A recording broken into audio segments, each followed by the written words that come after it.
Hello, everybody. Mark Levin here. Our number, 877-381-3811. 877-381-3811. He's here. Okay, we're here, aren't we? All right. This election, ladies and gentlemen, is up to you and me. Your family, your fellow citizens. What we want this country to look like. The reason it's not a regular election is because the Democrats have nominated some very, very radical, even anti-American candidates. And I will say that because if you're pushing socialism, if you're pushing extra-constitutional policies, then that's right, it's un-American. And if you're disgusted with the media, you need to turn out and vote and push them back too. Free speech, freedom of the press. I can tell you at our founding, freedom of the press was not what it is today. Freedom of the press was about promoting a revolution against a monarchy. Freedom of the press was about republicanism, small r republicanism. Freedom of the press was about individualism. Freedom of the press was about representation and limited government. It was not a rabid progressive agenda. And we need to keep this in mind. Because the progressives are not about supporting our principles. The progressives are not about what you and I believe in. This is a huge battle. It's a big election. You wanted a president who would shake things up. That's exactly what he's doing. He's trying to push back. He's trying to push back really like no president I've ever seen before. And even today, he's being compared to Hitler. He's being called a racist. It is grotesque what's going on in this country, in the Democrat Party, and in the media. Those of you who can vote early, I hope you're voting early. Those of you who can't, like me, you got to be there on Tuesday. But it's more than that, as I've said over and over and over again. You got to bring 5 or 10 people into this, or we're going to lose. You've got so many Senate races that are close, within 2, 3, 4 points. You've got so many House races that are within 2, 3, 4 points. You have governorships within 2 or 3, 4 points. Either more of us turn out or more of them turn out. I'm tired of hearing about the blue wave. There isn't a blue wave. A red wave. There isn't a red wave. We won't know until Tuesday night or Wednesday morning. It'll be a blowout against us if we don't show up, regardless of what the polls say. But it could be a blowout against them if we do show up.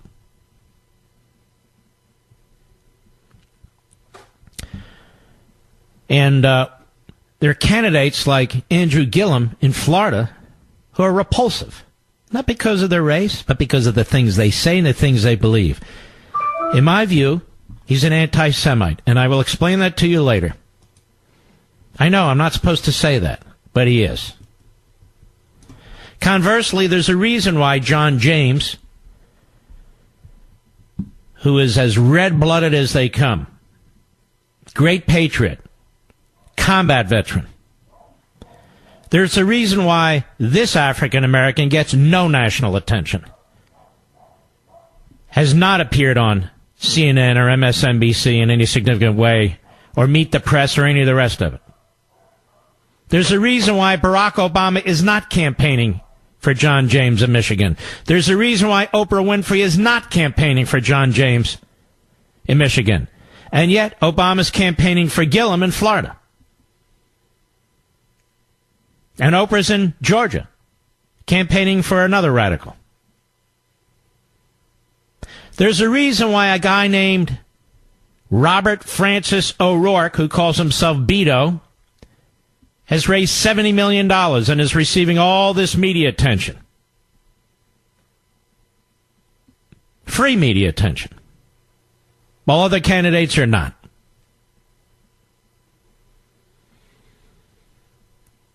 We're going to have a special show on Life, Liberty, and Levin this Sunday, 10 p.m. Mine is the last of the shows without reruns on Fox on the weekend before the election on that Sunday. And I'm going to do things a little differently on that show. I'm going to do a monologue, and I'm not going to do it normally, but I'm going to do it in this case because it's an extraordinarily important time in our history. And I'm also going to have an expert on the program to go through a number of races that are very close and I consider very important. We are truly battling a very bleak force, a very dark force in this country that do not share our values and principles. They lecture us while they attack us. They tell us to tone it down while they call our president Hitler. And there's many bigots among them. Many. Like Don Lemon of CNN. The thing he said the other day is a fireable offense. Or Steve Schmidt on MSNBC, another bigot. And the things he has said, and now I've gone through and looked, these are firing offenses. But the executives, the corporate executives, on the boards of directors of these companies, Comcast, Time Warner, and the rest, they obviously want this. They want a divided country. They want the race baiting. They want the anti-Semitism coming out of the media. They don't want a united nation. They don't want people having civil, substantive, serious debates. They want centralized power, where these corporations and these executives believe they can control outcomes in this society. Now, we're going to talk more about this as the program goes on, but I want to hit this issue again of birthright citizenship. You are hearing people who make absolutely no sense on this issue saying that the president cannot use an executive order to address birthright citizenship. Again, my caveat is that I know the courts are going to be hostile to any effort to curb birthright citizenship, statutory or by executive order. But I hear people say a statute would be stronger. First of all, they're not going to get a statute because it'll be filibustered in the Senate. So it's a non-issue. The Democrats aren't going to allow it. They want birthright citizenship. So with the filibuster rule in the Senate, there will be no statute. The president is aware of that. The commentators on TV, even some conservatives, they pretend they're not aware of it. But we're all aware of it, or it would have been done already. These are the same people in Congress who refuse to build physical barriers on our southern border to protect this country and to enforce our immigration laws. Suddenly they're going to pass a statute outlawing birthright citizenship. But why pass a statute? If, in fact, as the left says, and some of these conservatives say, because they're know-nothings, that birthright citizenship is in the 14th Amendment, which is what Paul Ryan said. Preposterous. If that's the case, then how is a statute going to fix it? Statute won't fix it, because they're saying you have to amend the Constitution. Well, when's the last time we actually amended the Constitution the old-fashioned way, or one of two of the old-fashioned ways? Been a long time. Why? Because the left changes the Constitution all the time. And now when we want to address something that they did outside the Constitution, now we're told we have to pass a constitutional amendment. How absurd. As we discussed the other day, as I discussed, as Daniel Horowitz from Conservative Review discussed with me, birthright citizenship was not actually implemented in this country until the 60s and 70s, the 1960s and early 1970s, by the bureaucracy. By the bureaucracy.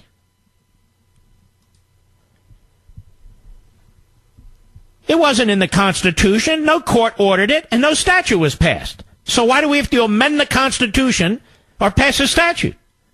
Well, we'll have a better chance in front of the Supreme Court. If that's the case, we have no chance in front of the Supreme Court.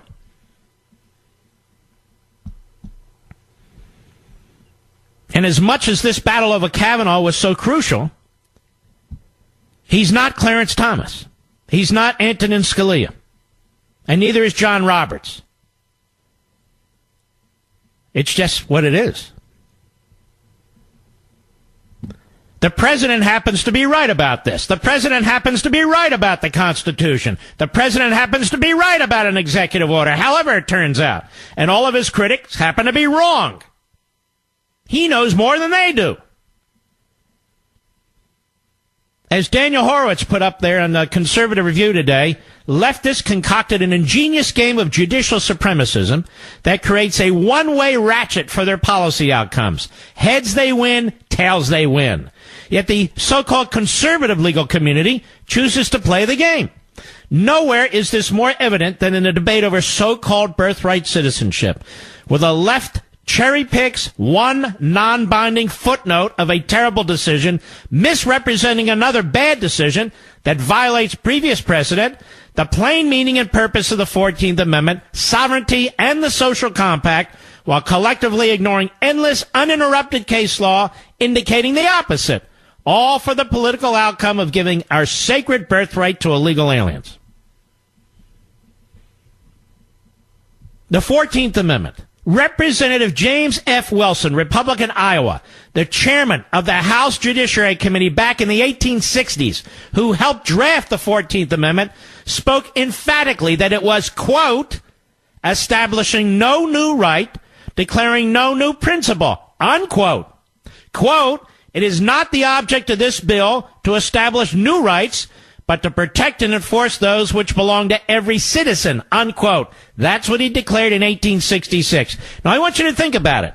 How many states would have ratified this amendment if they believed it would be applied to illegal alien babies known as birthright citizenship? Not a one.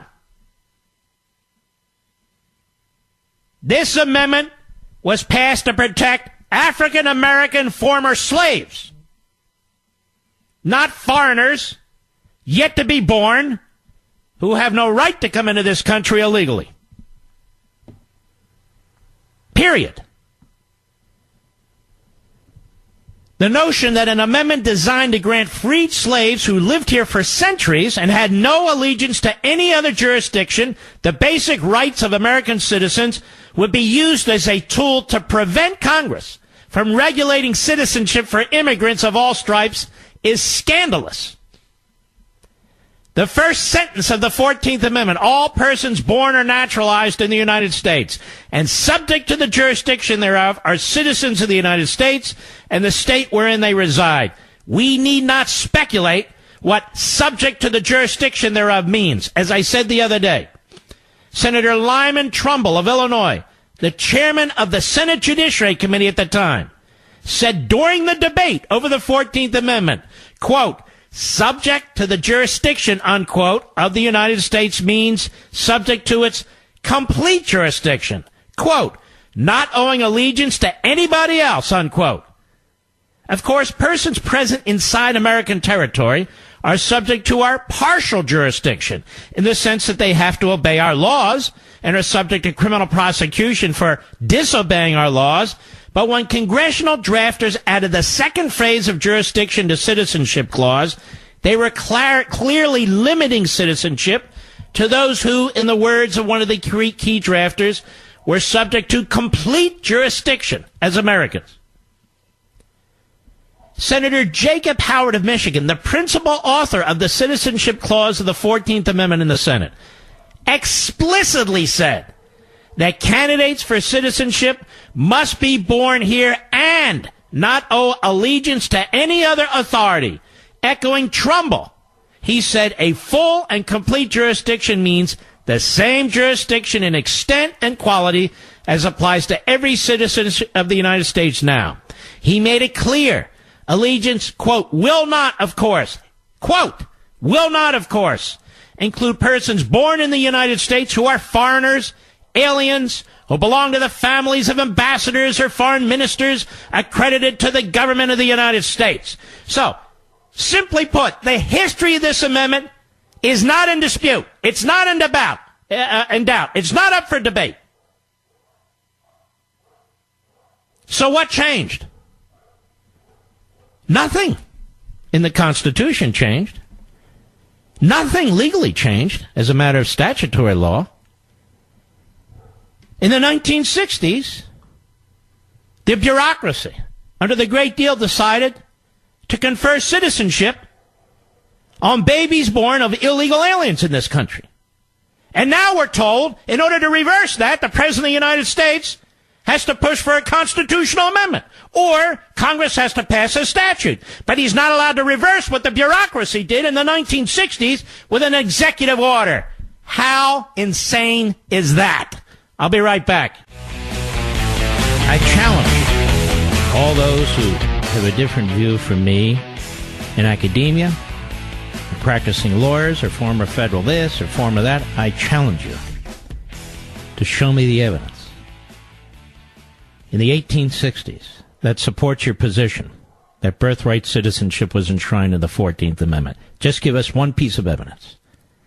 I challenge you to show me any statutory authority where Congress intended and in fact affirmatively granted birthright citizenship to the children of illegal aliens.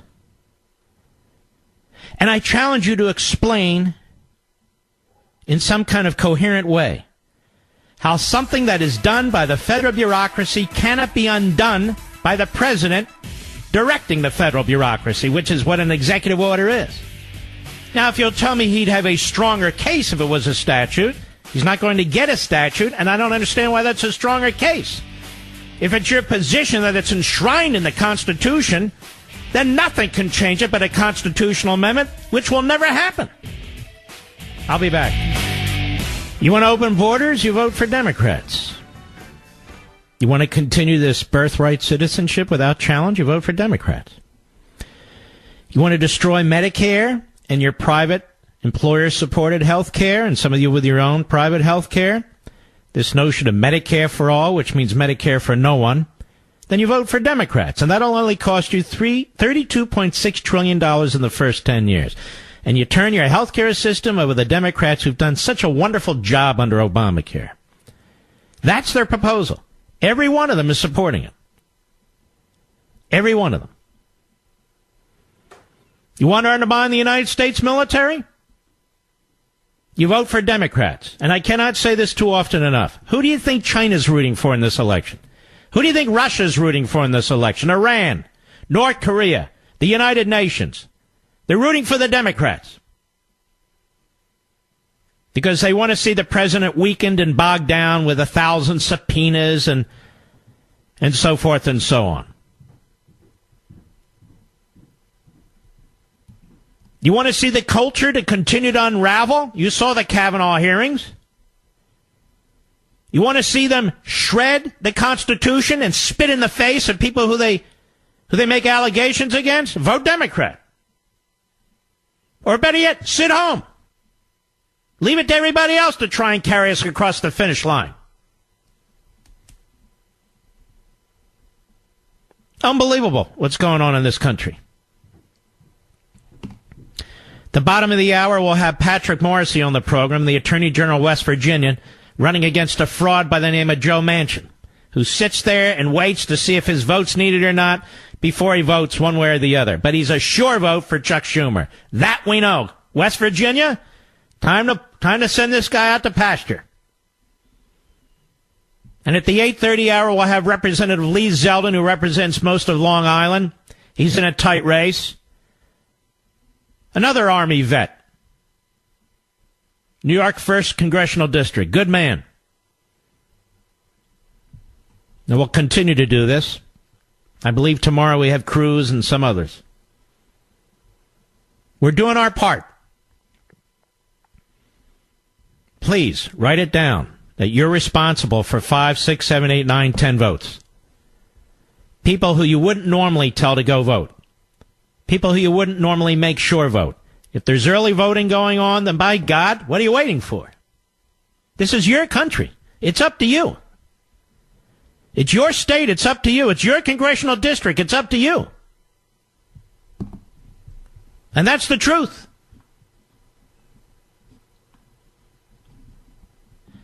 I'm also on a bit of a mission here, folks, but I need your help. I need the help of all the Levinites out there. We have a beautiful book, illustrated and written, Our Police, by my father. This book is entertaining. It's a lot of fun. It's got beautiful, colorful photographs of police and different responsibilities. It's not propaganda. It's just supportive of law enforcement in this country. We need to get this book in as many hands as we possibly can. The hands of adults who will read it to children. In libraries. Will you help me do that? It's not about money, obviously. It's called Our Police. This is how we push back in the culture. This is what we do. You can go to Amazon.com. It's right up there on my social sites. Mark Levin Show Facebook, Mark Levin Show Twitter. It's $13.37. It's 30% off. When a new book comes out, that's when they discount it the most. So if you're thinking of Christmas or Hanukkah or some birthday, or if you're just thinking, well, maybe I'll get it in a few weeks, you kind of need to act right away to ensure that you get the discount and you get the book within your hands 24 to 48 hours from now.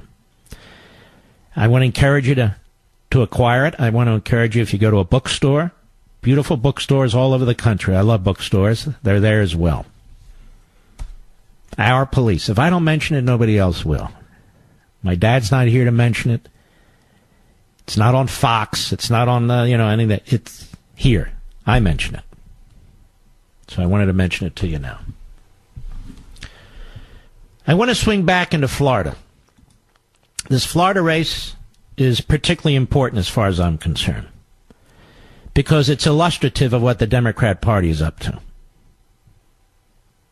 Andrew Gillum is repulsive to me, as he has dipped his toe repeatedly into anti-Semitism and anti-Semitic actions. And yet, he's tried to turn this campaign into a campaign of race, to try and turn out the minority base in Florida. And it may well be working. He's a radical leftist. He wants to destroy Medicare. He wants to destroy all your private health care systems. All you unions out there who've negotiated for your health care, all this stuff goes away if you have quote-unquote Medicare for all. They use the word Medicare because they know many of you love Medicare. So they're using the word Medicare to destroy Medicare. Medicare for all means an iron-fisted, top-down health care program. That's what they're talking about. Government run. Government run. We don't need a government-run health care program. Now, this guy, Gillum, is making racial slurs against his opponent, Ron DeSantis, who served in combat. He's now saying that DeSantis wrote a book that supports slavery. So I went back and I read what this guy, Gillum, is talking about. And it's also up at Hot Air if you want to check it. But I'll pundit. He's not supporting slavery in the least. He's explaining what happened. Here's what he wrote. Here's what he wrote. He wrote, and I'm paraphrasing, that what happened at the Constitutional Convention was that they couldn't push the issue of slavery as far as some wanted to push it, although some wanted to push it all the way, that is, the abolition of it, because you wouldn't have a United States under those circumstances. You wouldn't have brought in South Carolina, Georgia, and some of these other states. In this, there's no question. That's the history of what took place. That's the history of what took place. Benjamin Franklin was an abolitionist. Alexander Hamilton was an abolitionist. Several of them were abolitionists, but they voted the way they voted because they felt they needed to have a union, and then from there they could address the rest. That's exactly what took place. You know who else took that position 60 years later? Well, 70-some years later, Abraham Lincoln. He explained it exactly the same way, that they had to leave it to their progeny, their children and their grandchildren, to fix this issue of slavery. But if there hadn't have been a union, there wouldn't have been a civil war to eliminate it. That's what DeSantis writes, for all intents and purposes. Taking up the position that Lincoln took up, taking up the position that Benjamin Franklin and Alexander Hamilton took up. So this guy, Andrew Gillum, says that demonstrates that DeSantis wrote a book defending slavery. Now, this man is repulsive, and he's a demagogue. He's lied his way through this election about the undercover FBI investigation, not only of his city, but him. Him. It was a setup when they gave him that ticket to Hamilton. It was a setup when they gave him a hotel room. It was a setup when he got a trip to Costa Rica. And he pretends that he wasn't under or is not under investigation. And if you dare to raise it, you're attacking all African Americans. That's how he shuts you down. That's how he shuts you down. But I want to tell you a little bit more about this man, who the Democrats are hanging their hopes on. Barack Obama's in Florida campaigning for him. Joe Biden's in Florida. Hillary Clinton. How can they back a man like this? I would ask MSNBC and CNN, how can they back a man like this, who has a history like this? Aaron Klein over at Breitbart is a good man. The ties between the Israel boycott, promoting an anti-police Dream Defenders group, and the Florida gubernatorial candidate Andrew Gillum run deeper than previously reported. Gillum worked at the George Soros financed People for the American Way. You remember that Norman Lear's group, where he served as director of youth leadership programs from 2005 until 2017. That's a long time. And oversaw a radical training outfit calling itself Young People 4, or YP4. Philip Agnew, the co-founder of Dream Defenders, remember that name, Dream Defenders, is a 2005 graduate of Gillum's former YP4 group. Now, Gillum's YP4 gave Agnew the Norman Lear Award, named after the producer and activist who founded People for the American Way. You know that group. Hardcore left-wing, trashes constitutionalist nominees to the court.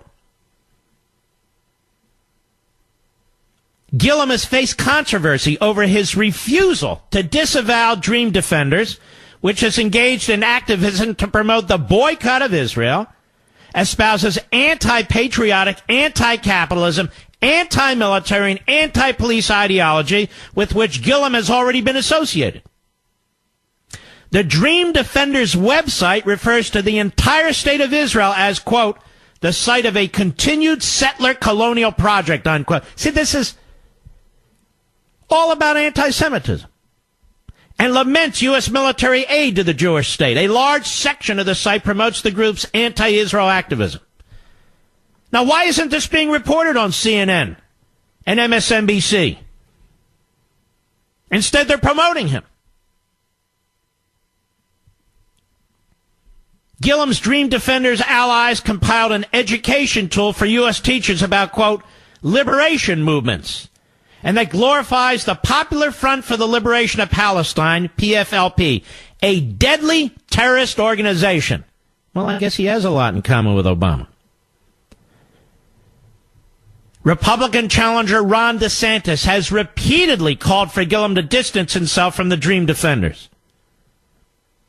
And during a debate 9 days ago, Gillum claimed that he had no idea what DeSantis was referring to when he brought up a Dream Defenders pledge Gillum reportedly signed that supports a radical manifesto. The fact is, Andrew signed a pledge with the Dream Defenders pledging his support. This radical manifesto, DeSantis said during the debate. I have no idea what pledge he's talking about, Gillum replied. So he's a liar. And that's a pattern. Whether it's tickets to Hamilton, a hotel room, Costa Rica, there's a pattern. A bald-faced line, because he thinks his supporters and his would-be voters are so stupid, they're going to buy his race baiting, his Jew baiting, they're going to buy his lying. Gillum's claim of ignorance about the pledge came despite his already known close relationship with Dream Defenders. Gillum has talked about aiding the group's activism and has written in strong support of Dream Defenders and its co-founder, this fella Agnew, to whom he was a mentor. In turn, Agnew himself recently described a long and close working and personal relationship with Gillum and said he considers Gillum to be part of the movement, quote unquote. Gillum was taped at a June debate saying that he is pleased and proud to have sneaked food to Dream Defender activists during a 30-day sleep-in protest at the Florida State Capitol. And I can go on and on with this guy. But notice I have to try and expose him with the help of Aaron Klein. Not Don Lemon, not Jake Tapper, not Camerata, none of them. Can you imagine Florida electing this guy as the governor? I'll be right back. I would like to remind A.B. Stoddard, I believe that's her name, on the All-Star panel on Brett Baer's show, that Donald Trump didn't, quote-unquote, throw this issue of birthright citizenship out there. He was asked about it by two reporters the other day, and he was surprised that they knew about what his discussions were going on in the White House about how to address it. It wasn't Trump who threw it out there. The reporters asked him about it, and he honestly responded to it. Moreover, her comment that all legal scholars believe you need a constitutional amendment. A constitutional amendment is a lie.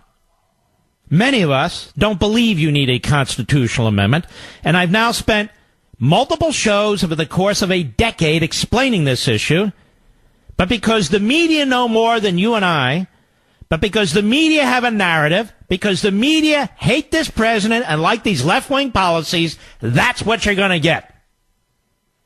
That's what you're going to get. Crap. And once again, I challenge Paul Ryan, A.B. Stoddard, all these people to demonstrate to you and me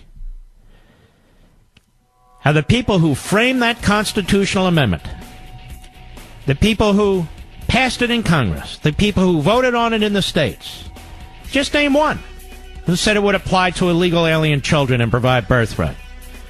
Show me any statute that provides for that, any. And then tell me why we need a constitutional amendment to fix. I am sick of these morons beyond belief. Hello, everybody. Mark Levin here. Our number, 877-381-3811. 877-381-3811. The media are really involved in this campaign, and you're going to need to push back. You're going to need to show the media that they cannot control the outcome of this election. And there's an analysis of this at MRC at Newsbusters by Jim Noyes. With just 1 week to go before the 2018 midterm, and is actually less than that, 6 days, the broadcast networks are heavily spinning their campaign coverage against the Republicans, even as President Trump's campaign activities have received more airtime than all the individual Senate, House, and gubernatorial contests combined. Not only was network coverage of Republicans far more hostile, 88% negative, than that meted out to Democrats, 53% negative, but we found nearly 10 times more negative statements about Republicans and President Trump, 97, than all the Democratic candidates combined, 10. You've got the Sinema in Arizona, who is an absolute radical extremist. You've got the same thing going on in the governorship in Florida. You've got this guy, this phony Beto, who is a radical lefty. You've got these people all over the country, truly, extraordinarily out of anything close to the mainstream, and they do not receive the kind of focused media attention and criticism that Republicans get. In fact, coverage of the entire field of Democratic candidates would have been 67% positive if it hadn't been for a negative comment story about Massachusetts Senator Elizabeth Warren's DNA test. Now, they found a combined 132 stories that either focused on the midterms or mentioned them as part of a story of another topic, like the Kavanaugh hearings. 4 years ago, when Republicans were poised to take full control of the House, those same networks aired barely one-fourth as many stories during a similar period. They are in full attack mode. They are in full attack mode. They are desperate to give the Democrats the House of Representatives and the Senate. Desperate. You, my fellow Americans, you, my fellow constitutionalists, you stand in the way. You stand in the way of the media. You stand in the way of Chuck Schumer. You stand in the way of O'Rourke and Sinema and Gillum and all the rest. You stand between liberty and tyranny. I don't know how else to say it. I don't know how many more times I can say it. I only have a certain reach, which is why I'm saying, those of you listening to me, we have an army of people out there who should be voting. We need to get the vote out. We cannot simply rely on the president. We cannot simply rely on the candidates in the RNC. You have to participate in this. This is a participatory republic. You need to be your precinct captain. You need to find out what your congressman is up to. If it's a Republican, I'm sorry, this is a special type of an election. You need to get out and support that candidate, even though you may have many, many issues with him or her. This election's different. It's different. The Democrats know it, and the media know it. You want to see smiling faces on Adam Schiff, on Maxine Waters, on Nancy Pelosi, on Dick Durbin, on Chuck Schumer and all the rest of them on election night? You need to vote, and you need to bring several people with you, or make sure that they vote, or that's exactly what you're going to see. And you're going to see smiles on the face of all the so-called anchors and journalists at CNN and MSNBC. They're going to have parties in the newsrooms of the Washington Post and New York Times. Parties in the network newsrooms. While you're sullen. While you're depressed and frustrated. It's not enough to vote. That's the minimum. You got to get out there and be an activist. You got to take care of business. Early voting, that's still going on. Now's the time. Or on Election Day, Tuesday morning, which is where I'll be at the precinct. And I'll bring several people with me, or at least I'll make sure they're voting with me. I want all of you to vote. All of you. If all of you vote, and you ensure that 5, 6, 7, 8 other people vote, we will crush them. They won't know what hit them. They won't know what hit them. Let's talk about some of these races now. This guy Donnelly is a fake and a fraud. He poses as a moderate in Indiana. He voted against Kavanaugh. He votes for Schumer. He's a Schumer guy. He's a flunky. He's a stooge. People of Indiana. Home to Mike Pence. This man must be replaced. With Braun, you have a very good candidate in Braun. An outsider, a businessman. People of Michigan. You have a wonderful candidate in John James. An African-American, a conservative, a constitutionalist, a combat veteran, a successful small businessman. He's put everything aside to offer himself to you as a senator. What a wonderful senator he would be. Michigan? This is a very, very important race. Montana? You have a wonderful candidate running against a fraud. Tester. Another fraud who pretends he's a moderate when he comes back to Montana, but he comes to Washington, D.C., and they think he's from Massachusetts. The Libertarian has dropped out of that race in Montana, unfortunately a little late because of all the early voting, but nonetheless, Rosendale is available. You need to vote for him.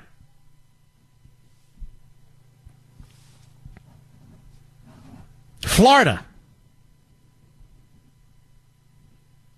You have a very, very successful governor in Rick Scott.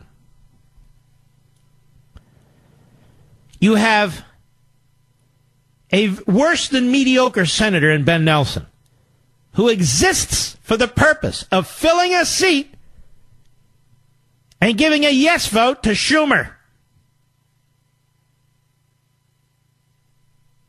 That's who he is, Ben Nelson. Almost half a century. An effective, accomplished governor, or a backbencher after all these decades in the United States Senate. You have an opportunity, Florida, to make a big difference, and I'll get back to the governorships in a moment. It's a big deal. Kansas. I'll get to you in a moment, too. North Dakota, Heidi Heitkamp has been a fraud for decades. Just like this guy Donnelly in Indiana. Just like this guy Donnelly in Indiana. It's up to you to send somebody who truly represents your state in this country. There's many Senate races that are very, very important. Look at Arizona. McSally. Look, I know McSally's a rhino. Let's not play games. I know. People are trying to pretend she's a conservative. I know she's not a conservative. But my conservative brothers and sisters, don't sit on the sidelines. Don't sit on the sidelines. You truly have a radical, hate America candidate running for the Senate from Barry Goldwater's Arizona. Please don't send her to the United States Senate. You know better, so I'm calling on all my conservative Levinites in Arizona.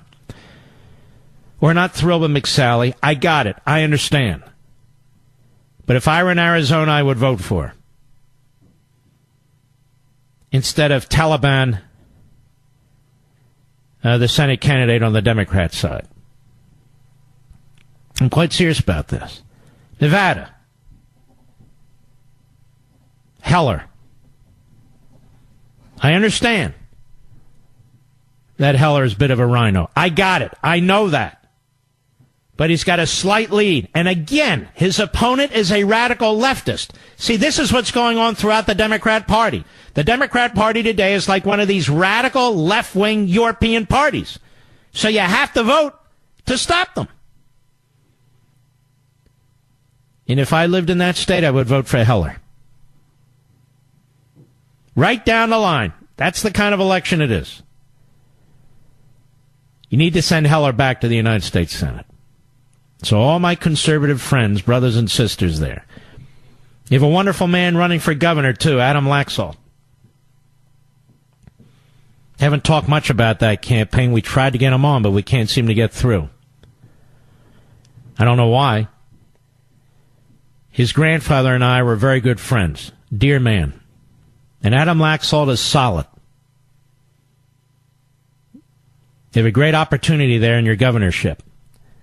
If I were in Nevada, I'd be voting for Laxalt and Heller. No question about it. No question about it. Texas. Do I really need to remind all you Levinites, you conservatives in Texas, how important this race is? To repudiate Hollywood? To repudiate the big media? To repudiate this fraud? Robert Francis O'Rourke? You don't really need me to tell you this, do you? And yet that's what needs to be done. More when I return. Now, for another very important race in Missouri, where Claire McCaskill has lied to the people in Missouri now for decades. She claims to be a moderate. You've got an excellent candidate in your Attorney General, Hawley, who was on the program the other day. Now, McCaskill is so slippery that she said, I voted against Kavanaugh because he supports foreign money going into campaigns. Now, that is a lie, ladies and gentlemen. No, he doesn't. That is a lie. This is what she does. She lies. That's what she does. In my view, just my view, the most important gubernatorial campaign out there is in Florida with Ron DeSantis, a constitutional conservative, a combat veteran. Important race in Georgia, where another radical has been nominated. Important race in Kansas, where you have Kobach, who is a terrific candidate. You need to pay attention to this. And in Wisconsin, you have a great governor in Wisconsin, Walker. And he's in the fight of his political career. You're in the fight of your political career. This is very, very important. At least I know it is, and you know it is too. So these are some of the, and if I miss some, that's perfectly fine. I'm not pretending to to recall all of them. These are some of the very, very important Senate races that are taking place that we have an opportunity to truly win. We love Chris McDaniel in Mississippi. As many of you know, he's running for the Senate there. He's an actual conservative, by the way. He's a real conservative. So that's a very important race. And we like Patrick Morrisey very much in West Virginia against Manchin. Many of you folks in West Virginia remember Manchin as your governor. Well, I want you to think about him as your senator, because he's been awful. He'll throw a vote here and there. But you need better than that. You want better than that, I think. Now, we have all these House races. Now, I can't possibly get into all of them. I would say this. In Huntington Beach, California, have Dana Rohrabacher. Now, I don't agree with Dana Rohrabacher on everything, but I can tell you this. He's a good man. He's a Reaganite. I remember when he and I worked in the Reagan White House together. He was a speechwriter for Ronald Reagan. He's in the fight of his career. Now, do you really want some left-wing kook to represent you? There are other races in California, about 7 of them. The Democrats are hoping to win all 7 so they can take the House. And I can assure you that the media, if it's close, they're going to be pushing these races all through the night to try and influence the outcomes in California. If you're a Republican and you live in one of these districts, you must not give up. You must vote. You must vote. There's a lot of important races in California. They got a big race for governor in Oregon. They might actually get a Republican governor, the first one in 40 years. Can you imagine that? But there's big races all over the country. Look at my state, the Commonwealth of Virginia. We've got Dave Bratt. So what they did, the Democrats, is they found a former CIA employee who is a left-wing kook. But she keeps campaigning on the fact that she's a former CIA employee. Because the leftists, many of them, try and cover their trail. They try and cover what they really are and who they really are. She will vote to impeach the President of the United States. And Dave Bratt is a member of the Freedom Caucus. He's crucially important. That's an important race. We have Barbara Comstock in Northern Virginia. She's the only Republican left in Northern Virginia. She's it. And she's being targeted by the gun control crowd, Bloomberg. She's being targeted by the Pelosi pack and all the leftists. They want to take her down. Of course, conservatives have been disappointed with some of her positions. But the choice is between her and the biggest taxer ever, in modern times in the state Senate of Virginia, Wexton, who will also vote to impeach Trump. So I would urge my Levinites in these different districts to turn out and to vote for Comstock and to vote for some of these other candidates. You need some of these rhinos in order to win. This isn't where you clean out the rhinos. You clean out the rhinos in Republican primaries. But we have certain candidates in New York, New Jersey, and the Supreme Court of Pennsylvania, controlled by the Democrats. You know what they did, these low-down, phony justices? Not too long ago, a few months ago, they completely redistricted the state to help the Democrats, which may, in fact, if you don't turn out all over the country, including in Pennsylvania, hand the House to the Democrat Party. This is what goes on with these Obama judges. This is what goes on with these Democrat judges on these various state Supreme Courts. The Supreme Court gerrymandered the congressional districts in Pennsylvania to help the Democrats. I'll be right back with a tremendous guest. Patrick Morrisey is the Attorney General of West Virginia. He is a conservative. He is a constitutionalist. He doesn't have to wait for the Democrats to vote to figure out the way he should vote.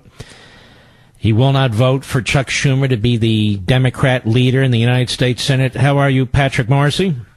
I'm doing great, Mark Levin. Thanks for having me on your show. I'm a big fan, and I'm really excited to be online and talking about the big issues in this U.S. Senate race. This is going to be a lot of fun. Well, it's my pleasure. Go ahead and tell us the big issues, where you stand and where your opponent stands.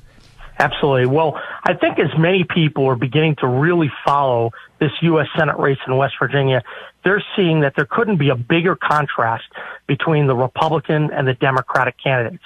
Now, let's start at the basics. I'm a conservative fighter.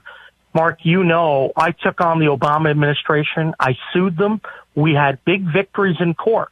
It was West Virginia that led the way to defeat the Obama power plan that was just this amazing power grab over the United States energy supply. We led the way, built a 27-state coalition. We stopped Barack Obama at the U.S. Supreme Court. In fact, it was the last major decision of Justice Scalia's life. So that was the big deal. We've led on many other big issues, taking on the federal government in their unlawfulness. I'm strongly pro-life, endorsed by all the pro-life groups, because I not only check the box on the issue of life, I believe in the sanctity of life, and I'm actually in part responsible for a lot of the changes which have evolved in West Virginia so we have protections for the unborn. I'm also strongly in support of the Second Amendment and our gun rights, and we're working tirelessly to help President Trump. We think President Trump has been doing incredible things for the country and for West Virginia, and I'm proud to stand with him. We're running a campaign, partnering up with this president, because he is helping turn us around. Now, the flip side of that is you have dishonest Washington liberal Joe Manchin. And he's just another one of these Washington politicians. He went to Washington, he drank the water, and now he's in cahoots with Chuck Schumer, Nancy Pelosi, and all the radical liberals, including Hillary Clinton. On the issue of life, he sold out West Virginia values. He actually literally has signs saying that he supports Planned Parenthood and also that he stood with life. On the issue of life, that's not a multiple choice question. You need someone who's pro-life, who opposes taxpayer funding of abortion, who wants to stop the government funding of Planned Parenthood. On the issue of the Second Amendment, we need someone who's going to stand against the gun grabbers. Manchin is best known for authoring a big gun control bill. And on the issue of coal, all I have to say is this. He doubled down on his support for Hillary Clinton even after she said, we're going to put a lot of coal miners and coal companies out of work. Big differences between dishonest Washington liberal Joe Manchin and conservative fighter Patrick Morrisey, and that's why we're going to win on Election Day in West Virginia. You know, Patrick Morrisey, there's a reason why Donald Trump keeps coming back to West Virginia to support you. It's because he not only supports you, he doesn't trust Joe Manchin. And I noticed throughout his career in the Senate, he waits and waits and waits to see if he can throw a safe vote that isn't with his party. He doesn't lead on anything. Am I right about this? You're right, and I think Vice President Mike Pence said it very well. He said, quote, Joe Manchin is always there when you don't need him. And you're exactly That's right a great line. Kavanaugh. It's a terrific line and really accurate about Manchin. Mm-hmm. Now, what are your priorities among other? You mentioned a number of them. I suppose you supported the president's tax cuts. You reject this caravan. You want a wall on the southern border, right? Amen. Well, absolutely. So let's start. I agree with all of the above. The Trump's tax cuts are good for West Virginia. Not only doubling the standard deduction, which helps a lot of hardworking families in our state, the lowering of the rates, but we also have other changes here that are really helping lift our economy up to levels we haven't seen before. When you combine the Trump tax cuts, Mark, with the deregulatory approach, I mean, let's face it, under the Barack Obama era, they tried to put a lot of organized for-profit businesses out of work. And certainly, they went after fossil fuels. I stood up and I said no to that nonsense when I filed those lawsuits. And President Trump, well, he's just finishing the job. I was basically the bridge to President Trump, who's done so many great things for our economy and for our energy jobs in West Virginia. We need to continue that approach of lowering our taxes and then ultimately deregulating so that regulations fulfill a more basic purpose. Mark, as you know, we're meant to be a free people. That means we should try to solve most of our problems either individually or within our communities or on the local level. When you have federal regulations in place, there has to be a very compelling health, safety, welfare aspect to it, and it obviously must comply with the Constitution. And that's part of the problem of the Barack Obama era. They went so far beyond the pale. President Trump is doing it right, and we know, unfortunately, Joe Manchin, his first vote in the U.S. Senate would empower Schumer and that radical team that was on full display of obstruction and resistance during the Judge Kavanaugh nomination.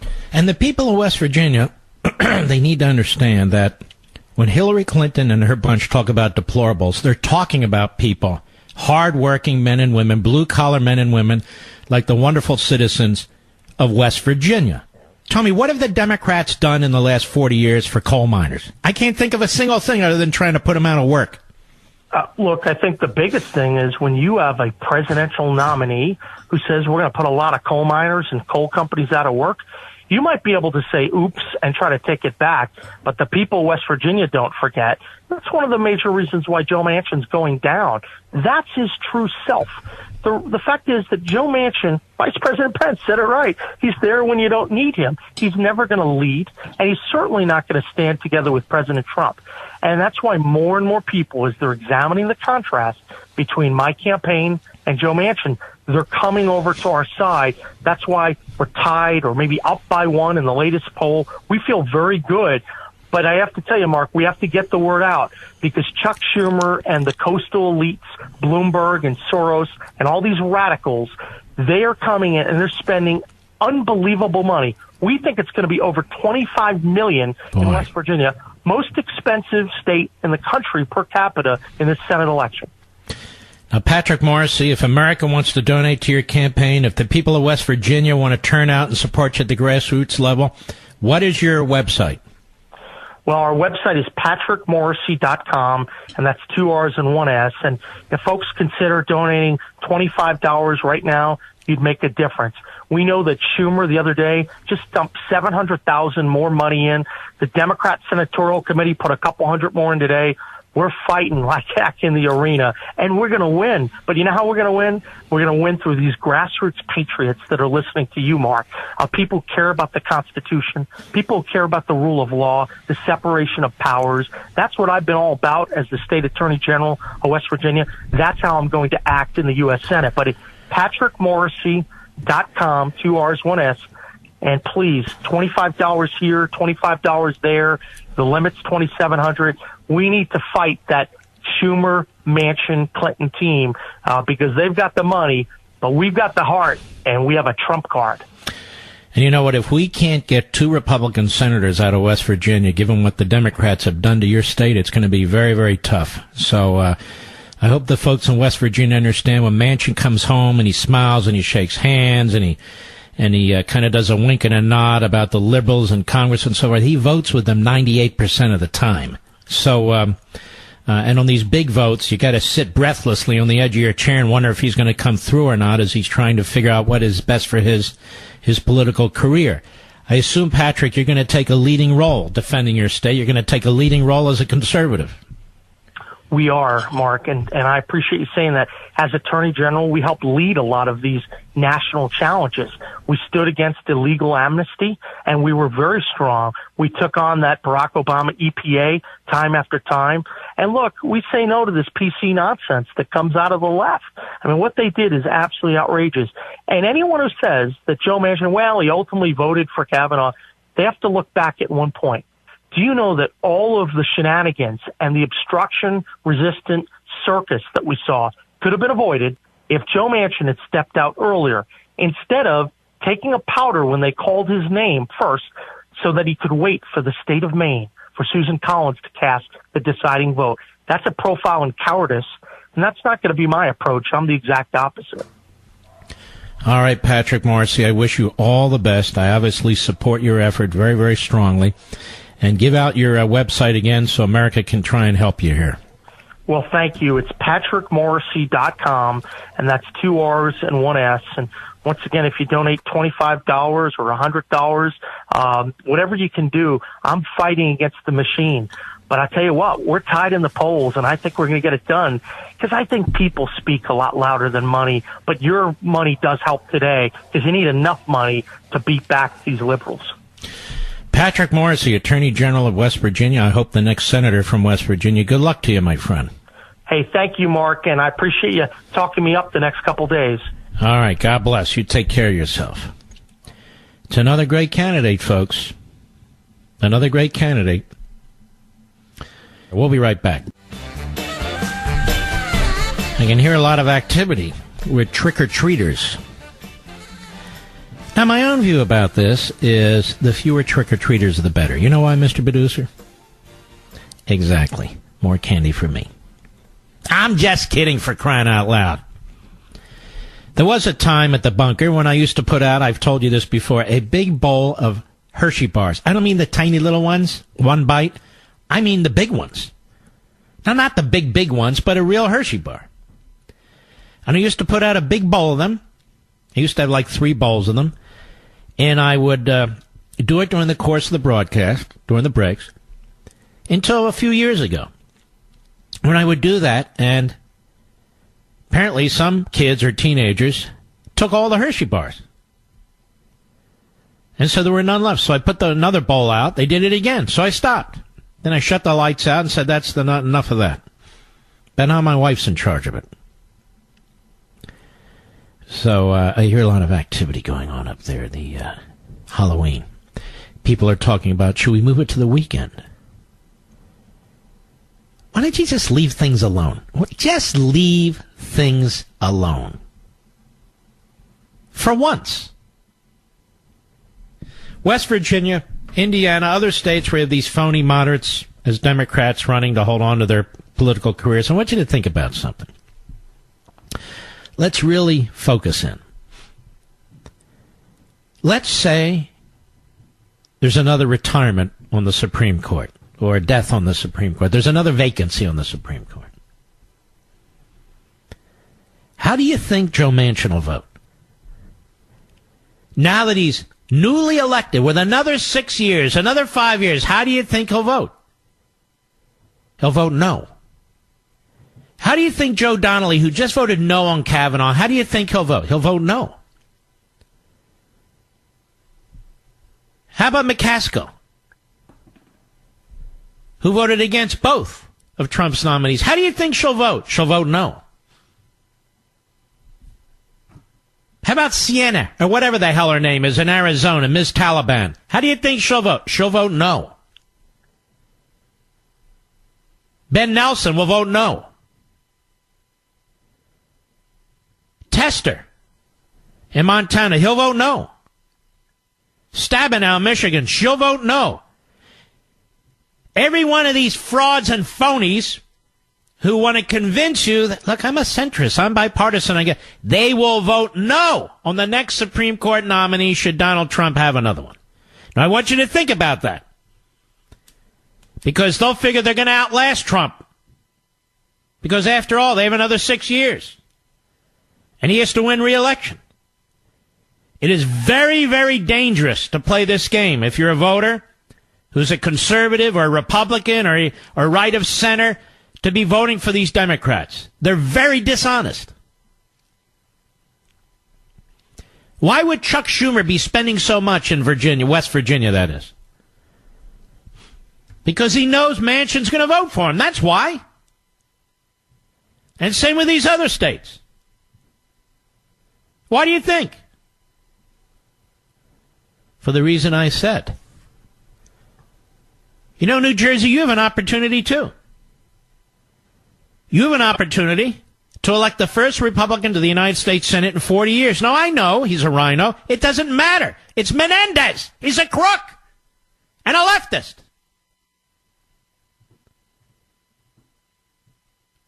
That's what you got to do. He's a crook and a leftist. Why isn't Oprah Winfrey campaigning for John James in Michigan? Instead, a radical left-wing Democrat in Georgia for governor? Why isn't she campaigning for John James? Why isn't Don Lemon promoting John James? He's not an old white man, Donnie. What's the problem, Donnie? You left-wing hack. You're a lunatic. That's the problem. I'll be right back. Hello, everybody. Mark Levin here. Our number, 877-381-3811, 877-381-3811. I'll tell you a little story. It's very short.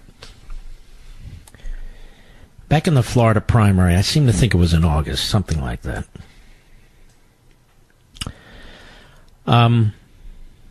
My father wanted to vote. Actually, my wife Julie said, you know, the election's coming up. Do you want to vote? He said, absolutely, I'm going to vote. And he wanted to vote. And the day before, he broke his hip because the cancer had gotten into his bones. So he broke his right hip. And he would later break his bone up near the right shoulder a few weeks later. He didn't get to vote. But he wanted to vote. And he would have voted. And he always voted. And I'm telling you this because I want to encourage you to vote. This is a man who was a World War II vet. This was a man who would call me almost every night after my radio show, or I would call him. He was so worried about the future of the country. This is a man who, during the Republican primaries, when I was backing Cruz, said to me, I like Cruz too, but why are you being so tough on Trump? And he was right. This is a man who was very, very frustrated and upset with the left in this country because he understood history. And he worried that we were losing our country. That's why he wrote these books and illustrated these books. He didn't need to do this. But that's why he did it. And if the greatest generation could go to war and defend this country, if the Korean War vets could have gone to war and defend this country, if the Vietnam War vets could go to war and defend this country, and all the young men and women in between, and all the young men and women now in Afghanistan and Iraq and other places, Syria, so forth, put their lives on the line to defend this country. What are they defending exactly? They're defending our liberty. They're defending our Constitution and the rule of law and our national sovereignty. Is it really so hard for the rest of us to make sure we vote? Is it really so hard for the rest of us to save the country from within? We have an enemy from within. It's called socialism. It's called progressivism. Together it's called tyranny. When I say these things, I'm attacked. I'm called a hate monger. I don't care.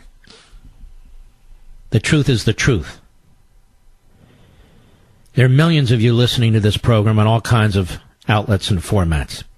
Terrestrial radio, AM, FM, satellite radio, on the Mark Levin app, on the iHeartRadio app. You're listening to me on your podcast. You're live streaming the show. There are multiple ways to hear this show. And on any given day, I'm just adding it in my head, could be 13 or 14 million of you.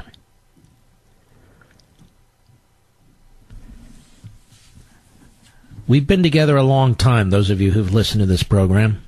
A long time, relatively long time, right? More than 15 years now. Others have been with you longer. That's okay. I had other careers. I never even intended to get into this career.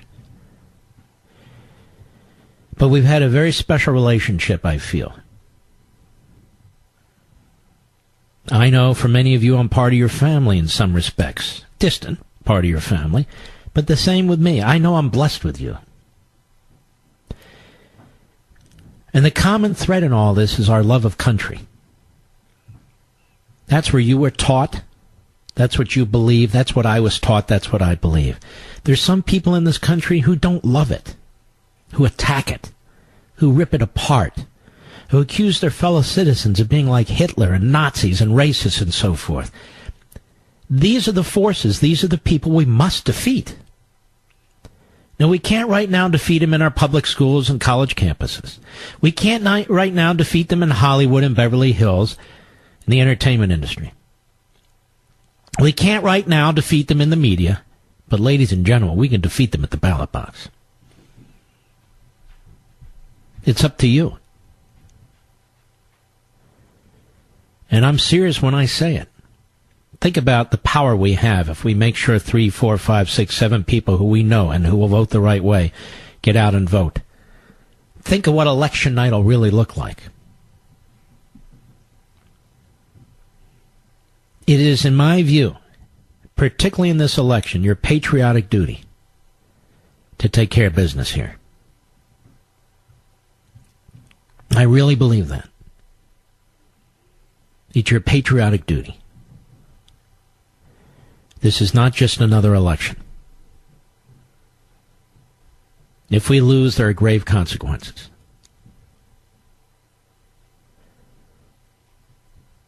And so, rather than have anxiety and frustration, put your energy to work. Put your energy to work. You don't need people to tell you what to do. You know what to do. You know how to get other people involved in voting and so forth as your own precinct worker. Get out the vote. I brought a number of candidates to you. They're still up on my Facebook and Twitter sites who need your help in close races. A number of candidates. As I told you, I don't believe in giving to the party bureaucracy. I believe in giving to candidates. So I would encourage you to look at them and to support them. And hopefully most of them will win on Tuesday, but some of them won't. But the goal is to make sure most of them don't lose, but most of them do win. And I can't get down into every house fight, but we have like 40 seats that are close. You may live in one of those districts. One of those 7 districts in California. One of those 6 or 7 districts in Pennsylvania. One of those 3 districts in New Jersey. One of those 4 or 5 districts in New York. They're all over the country. You may live in one of those districts. Very, very important that you get involved. Even in your own life, that you get involved with a handful of people and make sure they vote.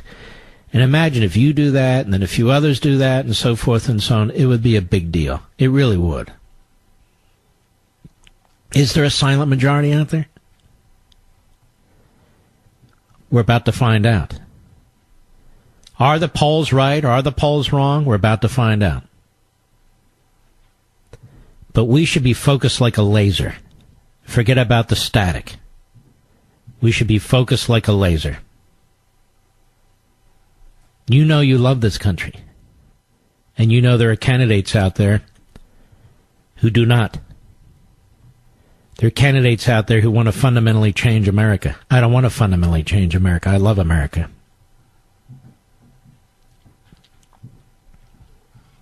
You know. But Hollywood, Bloomberg, Steyer, Soros, and others, many others, multi-billionaires, you know that they support a strongly centralized government because they know, as multi-billionaires, they have enormous influence over the future of this society. And they want more influence over the future of this society. They're egomaniacal. They're narcissistic. And we have to fight this. You shouldn't be on the fence right now. My fellow conservatives in Arizona, you shouldn't be on the fence. My fellow conservatives in the 10th District of Virginia, where Barbara Comstock is, you shouldn't be on the fence anymore. My fellow conservatives in the state of Nevada, you shouldn't be on the fence anymore. And we can go through all these states, whether Republicans running or not necessarily that conservative, but they still love the country. They're not trying to tear it apart, and it seems. And that's the kind of race we have right now, folks. I know you detest the media, and you have every reason to detest the media. They're not defending the First Amendment. They're not defending freedom of the press. We've talked about this before. They're advancing a radical ideological agenda. They're trying to disrupt this presidency. They're trying to burden this presidency. They're trying to undermine this presidency. Much like Russian TV. They're like Pravda. They're like Pravda. You get very little news from news today, right?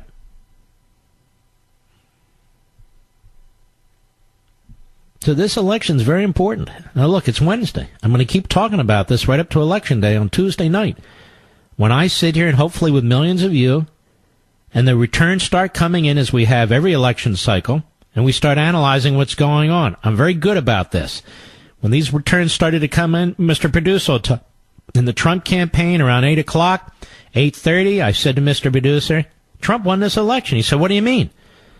I said, look what's going on in Florida. Well, it's not over. They haven't I said, look at the spread. And we haven't even gotten to the Pensacola area, to the Panhandle. I said, look at Pennsylvania. He said, oh, never. I said, look at Pennsylvania. I know Pennsylvania. And Ohio and North Carolina. And we had to leave the air, but the dominoes started to fall. I'm hoping the same thing happens on Tuesday, but it's not going to happen unless you get out and vote. And bring some people with you or have some people vote. If you're voting early, just make sure they vote. It's a big deal. If you have an elderly parent or grandparent, you need to help them so they can vote. It's not a big deal. You're not in Afghanistan, you're not in Iraq, you're not in Syria, you're not in some hellhole in the world, in a bunker or in a foxhole. No, you're an American, and all you have to do is vote. I'm a little surprised at some of the odd headlines and hostility in favor of this guy, Gillum, on some of these websites that we consider either neutral or even conservative. It's bizarre. Almost like they're rooting for Gillum.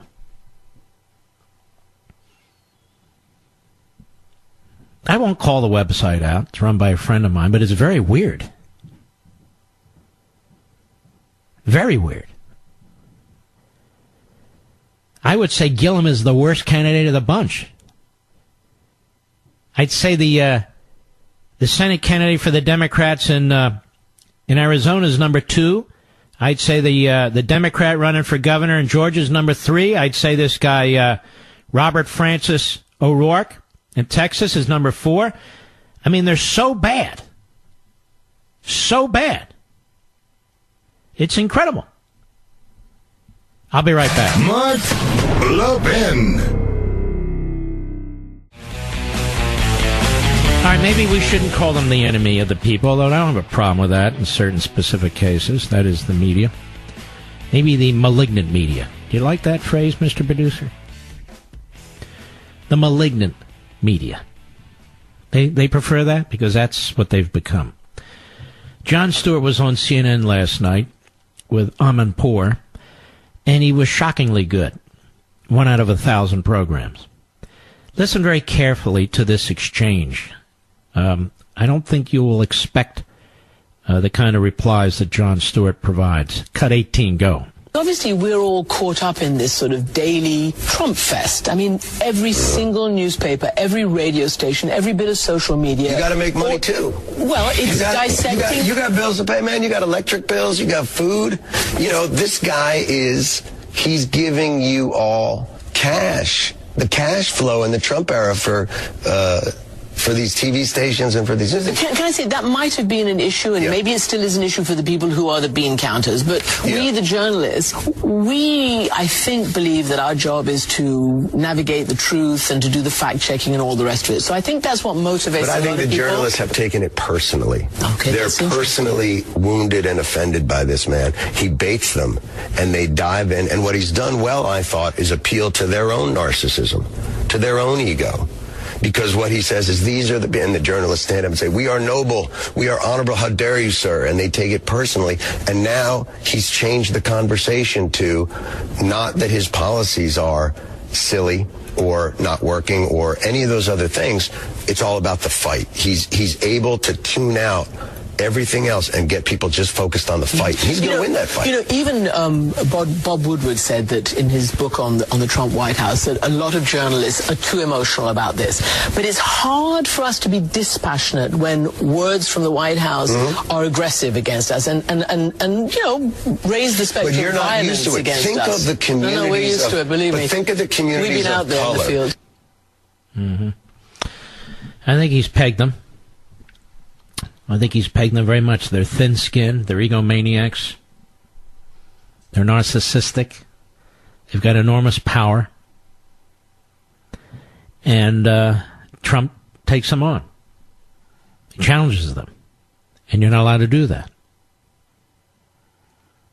You know, they used to always say, don't pick a fight with a newspaper. Why? Because they buy their ink by the barrel. But Trump rejects that. He is he's a contrarian. He's a contrarian, and it's a good thing under these circumstances. And the media cannot stand him. They're used to the way George W. Bush would react to the media, which is not at all. Not at all. They thought they taught Republicans a lesson when they went after Richard Nixon the way they did. But Trump is his own man. He's writing his own history.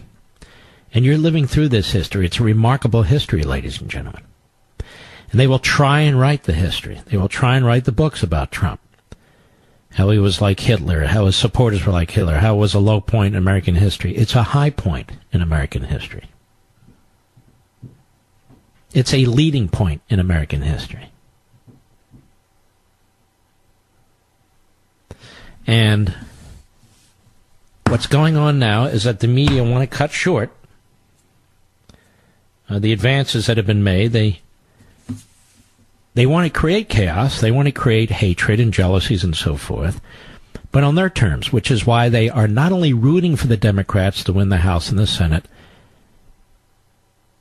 they are the propagandists for the Democrats. They are the propagandists for the Democrats. That's why you see them not dare to take on Andrew Gillum, or the clown who's running in Arizona, or the clown who's running in Georgia, or the clown who's running in Texas. So by that I mean the Democrat nominees. I'll be right back. You know, I don't know many members of Congress by choice, but I've gotten to know a little bit Lee Zeldin, and I really like Lee Zeldin. Lee Zeldin is an Army vet.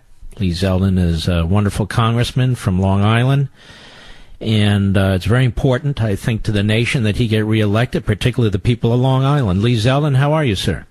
I'm doing great. It's good to be with you tonight. Well, tell me how your campaign's going. I'll tell you, I think complacency is not an option, whether it's the 1st Congressional District or all across the country. We have to close our eyes, visualize what type of a country we want in January, and spend the next 6 days fighting for it, or we will end up with a very different-looking country. I'll tell you, as far as what's happening in my district, people came home Halloween. You want to spend time with your kids, enjoy your evening together, and mailboxes were filled up with an attack piece where the mailer, one half of it was just a hanger like to put your coat on, and one line that said, Lee Zeldin's plan for women's health care. And it's disgusting what we're up against here in New York 1 and all across the country. I'm fighting for my daughters. I'm fighting for this country, this nation, and we got to vote. That is incredible. Absolutely incredible. And you know what, Lee Zeldin?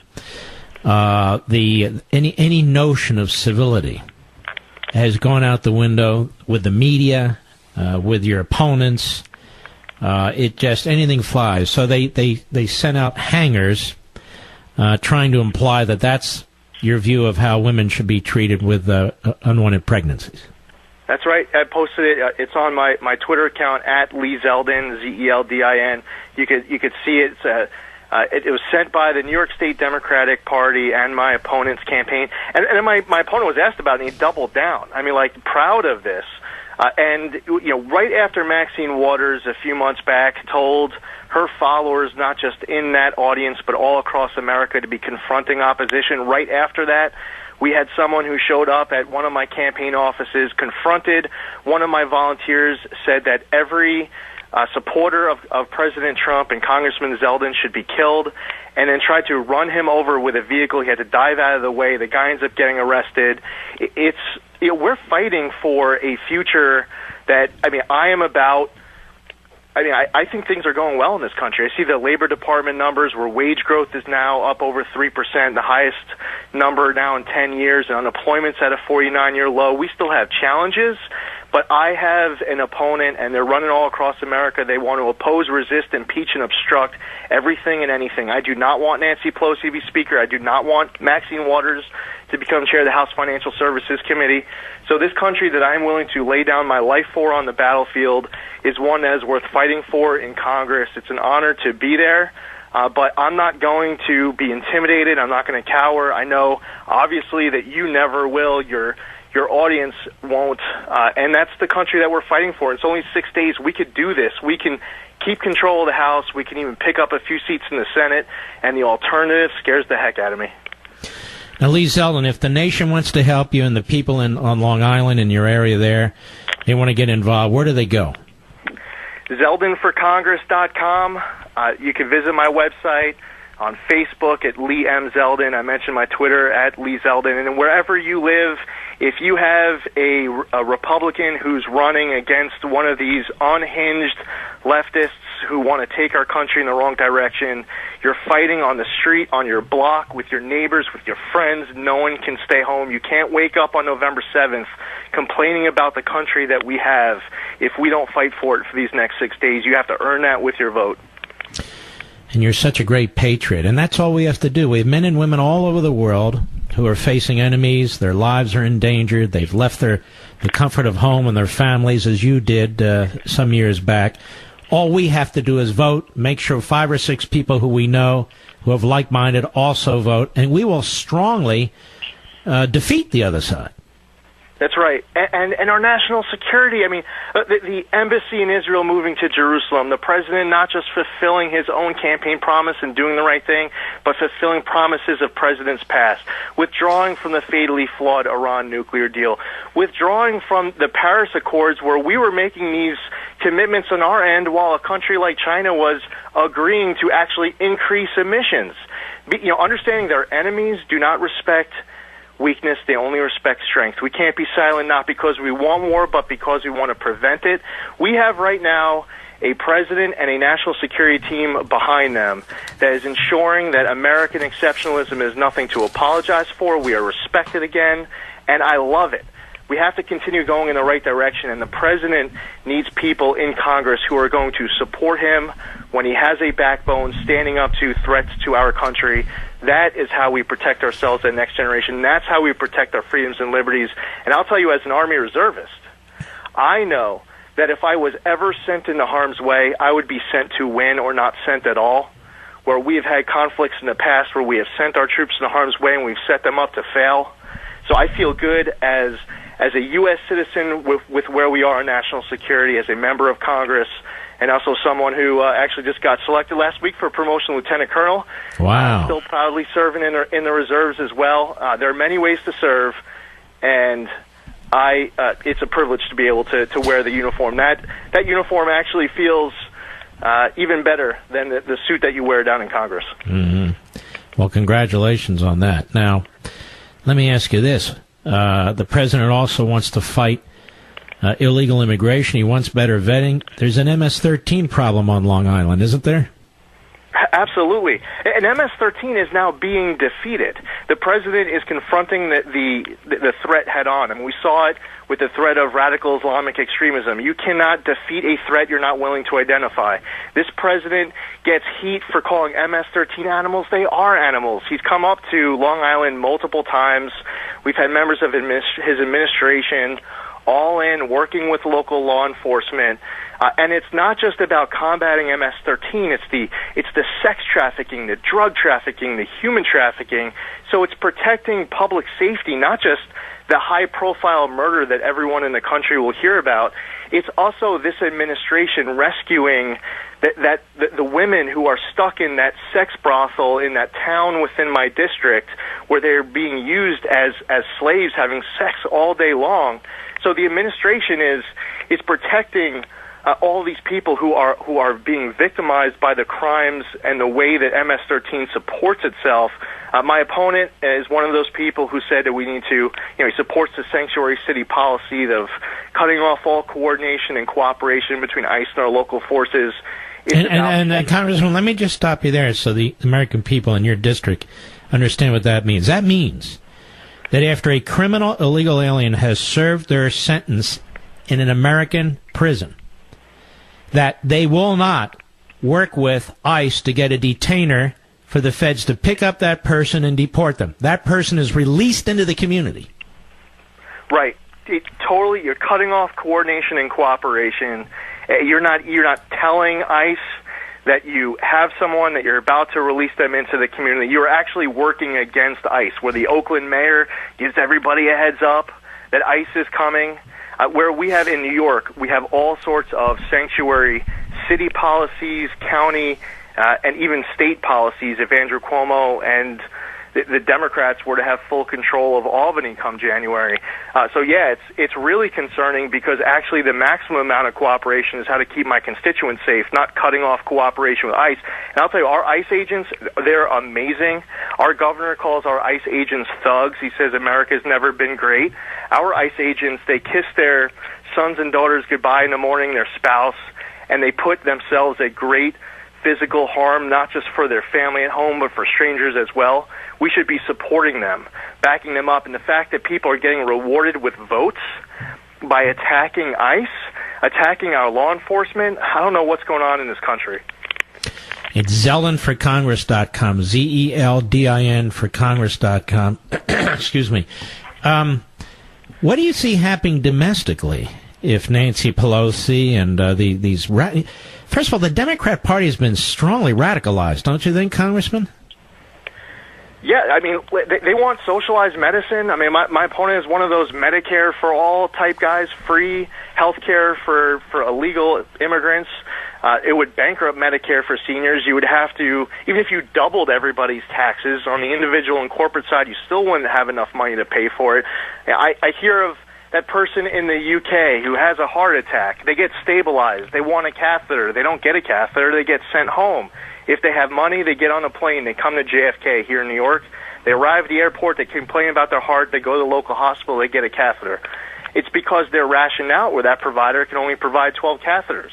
So what do we risk with the Democrats gaining control on the policies? They are going further and further to the left. And then as far as having gavels in their hand, Jerry Nadler or Maxine Waters or Adam Schiff with gavels in their hand are all it's going to be completely about resisting, opposing, impeaching this president. And as Jerry Nadler has pointed out, he would want to be pursuing impeachment against Justice Kavanaugh. So these people can't have gavels in their hand. The consequences are way too great. All right, Congressman, as you know, I strongly support you. I wish you all the best. That's Zeldin, America. Let's help him out.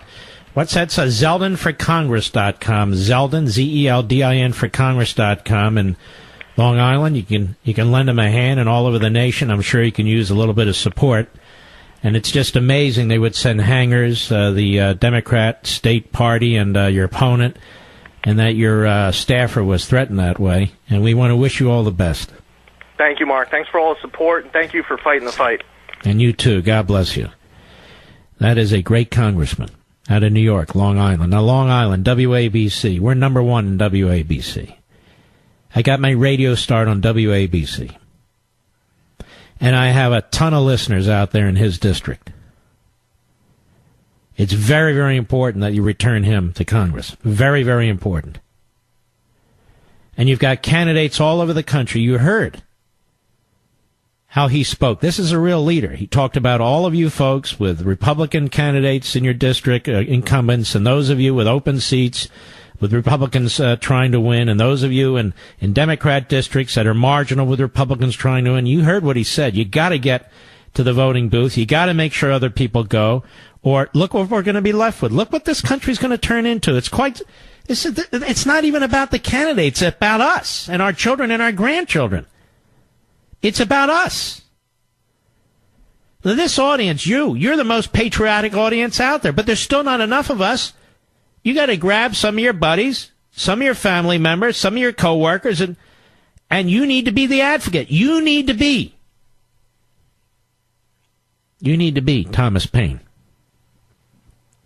And you can be.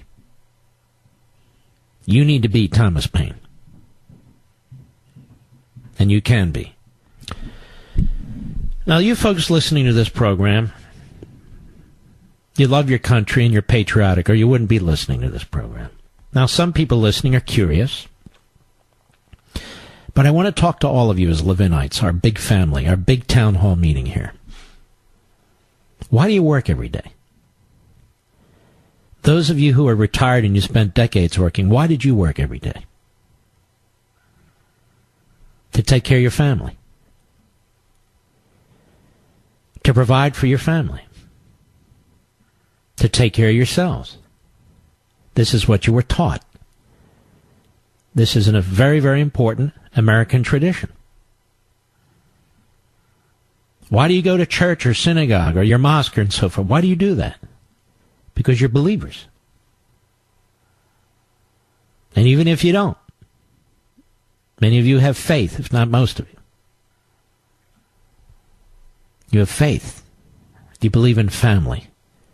What else do you believe in? You believe in your country, the United States of America. You're proud of your country. You're proud of your Declaration of Independence and your Constitution. You're proud that this is an exceptional nation. You're proud of our history, warts and all. You're proud of the fact